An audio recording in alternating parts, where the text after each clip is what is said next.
Hi everyone, welcome back to our YouTube channel guys. तो आप सबकी तरह ही 67 बीपीएससी का एग्ज़ाम मैंने भी दिया था और मेरे साथ भी आप सबकी तरह बड़ा बुरा हुआ है। ये वीडियो मैं एक स्टूडेंट, एक एस्पिरेंट के पॉइंट ऑफ व्यू से बना रही हूँ, ना कि एक टीचर या फिर कुछ बहुत एक्सपर्ट के पॉइंट ऑफ व्यू से। मैं इसमें मेरा पर्सनल एक्सपीरियंस शेयर करूंगी कि मेरे साथ क्या क्या हुआ या मेरा सेंटर कहाँ था, ये मेरे सेंटर पे क्या क्या नोटोरियस एक्टिविटीज़ हुई थी जो मैंने नोट करी थी। तो चलिए स्टार्ट करते हैं। आप लोगों में से बहुत लोग मुझसे पूछ रहे थे कमेंट सेक्शन में भी कि क्या मेरा सेंटर मॉडल इंस्टीट्यूट आरा था। तो हाँ, मेरा सेंटर मॉडल इंस्टीट्यूट आरा में था और आप लोगों में से बहुत सारे लोग मुझसे वहाँ मिले थे। मुझे बहुत अच्छा लगा अपने सब्सक्राइबर्स से पहली बार मिल के, क्योंकि जब से मैंने ये यूट्यूब चैनल अपना स्टार्ट करा है और बीपीएससी से रिलेटेड वीडियोस बनाई है, पहली बार ही मैं गई थी और बहुत सारे मेरे सब्सक्राइबर्स मिले और बहुत अच्छा लगा मुझे मिलके। तो आरा में जो मॉडल इंस्टीट्यूट है वहाँ पे मेरा सेंटर था। वहाँ पे क्या हुआ एक्चुअली कि क्योंकि मुझे तो ऐसा लगा था कि सब कुछ नॉर्मली होगा और मेरा कोई ऐसा पास्ट एक्सपीरियंस इस चीज़ में था नहीं। तो हुआ यूँ कि जब हम सेंटर पे पहुँचे तो 1 घंटा पहले हमारी चेकिंग, 1 घंटा पहले हमें एंट्री दे दी थी और हमारी चेकिंग वेकिंग अच्छे से हुई थी। हमें बोला गया था कि आपने कोई फ़ोन वोन तो नहीं लिया है, या जिनके पास फ़ोन थे या बैग थे उन्होंने बाहर जमा कर दिए थे। तो तब तक सब कुछ ठीक था। जब हम अंदर गए तो एक्चुअली मेरा रूम नंबर 2 था और उस रूम में 12-13 बच्चे थे। तो हमारे रूम नंबर 2 था और उस रूम में 12-13 बच्चे थे। और तो हुआ क्या, बाकी जितने भी रूम थे, एक्चुअली काफ़ी बड़ा कॉलेज था, बाकी जितने भी रूम्स थे और हॉल्स थे उसमें सारे बच्चों की एंट्री हो गई थी और उनको पेपर भी मिल गया था। लेकिन रूम नंबर 2 में क्या हो रहा था, आई डोंट नो कि क्या हो रहा था। वहाँ पे पूरे बच्चे पहले से, कुछ बच्चे पहले से बैठे हुए थे। एक्चुअली वहाँ पे सारे मेल थे, कोई भी फीमेल नहीं थी। ये चीज़ मैंने एक नोटिस करी कि सारे मेल वहाँ पे बैठे हुए थे और सिर्फ एक टीचर वहाँ पे थे। तो वो उन बच्चों को पता नहीं क्या बता रहे थे। आई डोंट नो कि वो क्या बता रहे थे, कुछ ओएमआर, क्योंकि हमें दूर से दिख रहा था। जब हमने एंट्री करने का बोला, मेरे साथ और भी लड़कियां थी, जब मैं गई एंट्री करने के लिए कि बाहर हमारा रोल नंबर लगा था उस रूम के बाहर कि सर अंदर आए, तो मैं अंदर तक आ गई थी। बट उन्होंने बोला नहीं नहीं, अभी आप लोग बाहर जाइए। तो हम लोग बाहर खड़े रहे। ऐसे ही 10 मिनट गुजर गए, सारे बच्चे आए तो जो अंदर जा रहा उसको वो मना करे। बाकी सारे रूम्स में सारे लोग पहुंच चुके थे और बैठ चुके थे आराम से और उनको पेपर मिल चुका था। लेकिन हमारे रूम में, रूम नंबर 2 में क्या हो रहा था कि पता नहीं क्या हो रहा था। वहाँ पे एक टीचर खड़े थे और बाकी सब लोग बैठे हुए थे, पूरी क्लास भरी हुई थी। तो वो कुछ ओएमआर, देखिए मैं चीज़ों को एग्जैजरेट नहीं करूंगी और कुछ भी झूठ बता के नहीं बताऊंगी। जो लोग वहाँ थे रूम नंबर 2 में, शायद अगर मेरी कोई वीडियो देख रहा होगा तो उसको भी ये चीज़ पता होगी।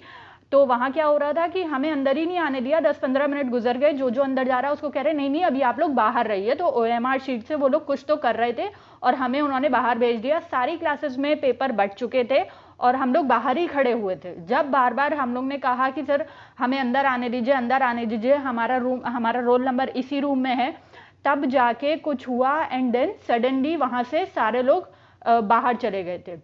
ठीक है, तो ये बड़ी अजीब सी चीज़ हुई कि जब पूरी क्लासेस में पूरी क्लासेस में ओएमआर शीट बच चुकी थी, पेपर नहीं बटे थे, तब तक हम लोग को वहाँ बाहर खड़े रखा, हम लोग को क्लास के अंदर ही नहीं आने दिया और हमसे बोला कि अभी आप लोग बाहर जाइए, बाहर जाइए। तो मुझे ये चीज़ काफ़ी अजीब लगी उस वक्त, लेकिन हम में से किसी ने भी रिएक्ट नहीं करा। बट हम लोग ने उसको ऐसे चिल ले लिया and we were gossiping honestly कि ऐसा नहीं करना चाहिए, हमारा टाइम वेस्ट हो रहा है, ये वो। उसके बाद जब हम लोग अंदर गए तो जो कॉपीज़ हमारे पास, एक्चुअली जो कॉपी उनके पास आई थी वो भी खुली हुई थी, वो सील पैक्ड नहीं थी। मतलब वो पैकेट में आती है ना कॉपियाँ, वो ऐसे ही उनके पास आई हुई थी। तो दैट टाइम मुझे थोड़ा सा अजीब लगा, बट क्योंकि और कोई भी रिएक्ट नहीं कर रहा था, मैंने भी उस चीज़ को बड़ा नहीं बनाया, ना ही तो मैंने रिएक्ट करा। तो काफ़ी ये चीज़ें हुई थी हमारे सेंटर पे भी। बट पता नहीं इसके बारे में कोई बात क्यों नहीं, किसी ने क्यों नहीं बोली, या फिर हो सकता है कि बोली हो तो इतना ज़्यादा लोगों को पता ना हो। तो हमारा जो सेंटर था मॉडल इंस्टीट्यूट उच्च विद्यालय आरा, उसमें भी यही सब हुआ था। लेकिन वहाँ पे क्योंकि किसी ने शायद कवर नहीं किया, किसी ने कुछ बोला नहीं, तो वो चीज़ बाहर नहीं आई। तो ये चीज़ वहाँ पे भी हुई थी। एंड सेकेंडली, जैसे आप लोगों का बहुत सारा नुकसान हुआ है पैसों का, वैसे मेरा भी नुकसान हुआ है।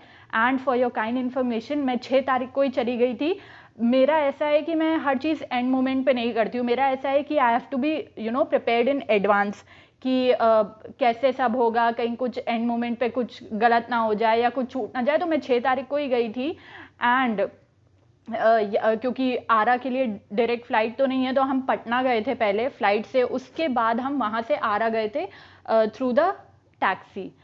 उसके बाद आरा में हम 6 तारीख को रहे, 7 को रहे, 8 को हमारा पेपर था एंड 8 की शाम को हमारी जो ट्रेन थी वो कंफर्म नहीं थी, तो वो कैंसिल हो गई। तो हम आए हैं 9 तारीख को। 9 तारीख को मतलब कल रात को 12-1 बजे आए। वो भी 2 ट्रेन में हमने सफ़र करा। एक आरा टू बनारस थी, एक आरा टू दीनदयाल उपाध्याय स्टेशन तक थी, उसके बाद दीनदयाल उपाध्याय स्टेशन से जो लखनऊ की ट्रेन थी उससे हम आए।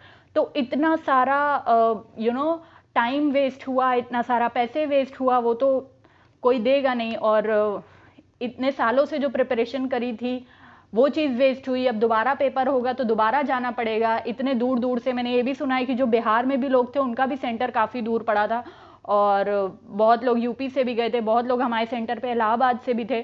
तो ये चीज़ें हुई। खैर बड़ा ही बुरा एक्सपीरियंस रहा। और अब बट क्या कर सकते हैं, जैसा आपका हाल है वैसे ही मेरा हाल है। मैंने कल एक कम्युनिटी पोस्ट भी डाला था, तो मैंने लिखा कि अभी यूपीएससी का भी पेपर लीक हो सकता है बीपीएससी की तरह। तो बहुत लोग बोल रहे थे आपको क्या पता लोगों की परेशानी है, आप तो अपने घर में बैठ के लिख रही हो। नो, मेरी भी यही परेशानी थी, मैंने भी वही सब फेस किया जो आपने फेस किया। मेरा भी उतना ही पैसों का लॉस हुआ जितना आपका पैसों का लॉस हुआ, मेरी भी उतनी ही मेहनत बेकार गई जितनी आपकी गई। तो we are on the same page. तो चलो, लेकिन खैर क्या कर सकते हैं, जो हुआ वो हुआ, अब आगे जो होगा वो देखा जाएगा। तो बस यही मुझे मेरा एक्सपीरियंस शेयर करना था आप लोगों के साथ, and I will meet you in my next video. Till then bye, take care.